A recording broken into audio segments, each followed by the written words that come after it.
Machiegni kendo, riwruog saga mar Stima Sacco oyango chenro mar bero kite tayo tijegi e higni 5 mabiro, ka okang' kama en mar neno ni gichopo dwach jokanyo magi.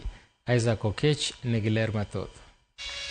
E higni 5 mabiro, riwruog saga mar Stima Sacco biro keto omenda maromo shillings bilion 2.5 e lony manyasani.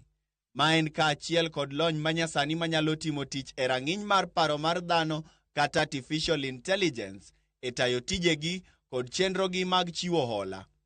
We are seeking to grow our membership from 220,650 members to 385,000 members.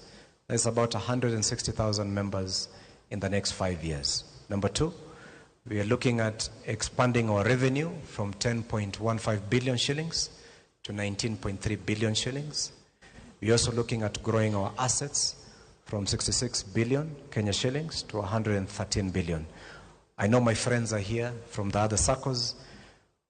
We want to be the first SACCO to reach 100 B. Eneno ni riwruogno chopo e kwan duto mag mwandu madirom shillings bilion 100. Stima Sacco chano mar keto mwandu e agulu mar omenda kaachiel gi keto mwandu e bengi madongo pachoka. Okang'no mar riwruogni geno ni biro medo gi yuto mar ohala.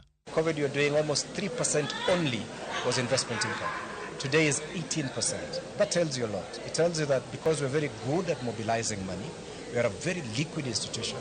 So the key question for us is, what do we do with all this liquidity we have?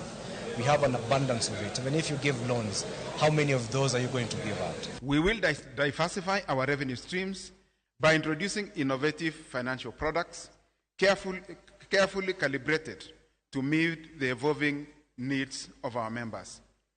Dynamic asset liability management frameworks will be enhanced to optimize returns while maintaining prudent risk exposure. Riwruogno jiw mondo rang ahinya chal mar jokanyono magi mar neno ni nitiere telo kod tayo tich e lela.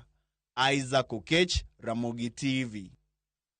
Erokamano ahinya kuom thuolo duto mane miyowa kane wakelo ni weche manyien mag migago, ote uoro mathoth kata saye moko yiena mar somogi. Ka kamano to koromo saa 8 Ochieng' Emmanuel biro gi lange e kweth kata e chenro mar paw tuke. Weche mamoko manyien biro ni saa 1 e ang'ich welo. Nyinga Milton Ochieng', oriti masani.